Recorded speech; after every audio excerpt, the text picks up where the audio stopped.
அஸ்ஸலாமு அலைக்கும். எல்லாத்துக்கும் வணக்கம். எல்லாம் எப்படி இருக்கீங்க? பிஸ்மில்லா.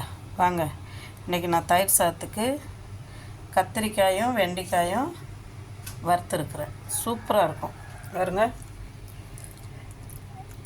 இந்த கத்திரிக்காயும் வெண்டைக்காயும் போட்டு செஞ்சால் வெண்டைக்காயும் ஒடியாது, அந்த வளவளப்பு தன்மையும் இருக்காது.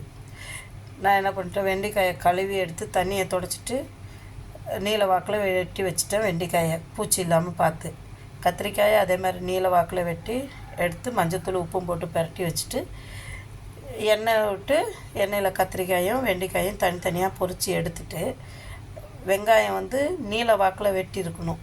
அப்போ நல்லாயிருக்கும். கொஞ்சம் நிறையாவே வெங்காயம் போட்டு வெங்காயத்தை நல்லா வதங்கின பிற்பாடு கொஞ்சோண்டு இஞ்சி பூண்டு பேஸ்ட்டு போட்டுட்டு அப்புறம் தக்காளியை போடுங்க. தக்காளியும் போட்டுட்டு இதெல்லாம் கனிஞ்சி வந்த பிற்பாடு என்ன பண்ணுங்கள், கொஞ்சம் மிளகாத்தூள் காரத்துக்கு, கொஞ்சம் மஞ்சத்தூள், கொஞ்சம் கரம் மசாலா பொடி, கொஞ்சோண்டு பெருங்காயம், இதெல்லாம் போட்டு நல்லா வதங்கின பிற்பாடு தக்காளி கனிஞ்சிடணும். பாருங்க, தக்காளி எப்படி தெரியவே தெரியாது. தக்காளி நல்லா கனிஞ்ச பிற்பாடு அதில் கொஞ்சமாக பெருங்காயத்தூள் போட்டுக்கோங்க. போட்டுட்டு புளியை கரைச்சி வச்சுருக்கிற புளியை தூக்கி ஊற்றி இந்த எண்ணெயில் ஃப்ரை பண்ண வெண்டைக்காயும் கத்திரிக்காயும் அதில் போட்டு மிக்ஸ் பண்ணி எடுத்துட்டிங்கன்னா தயிர் சாதத்துக்கெலாம் சூப்பராக இருக்கும்.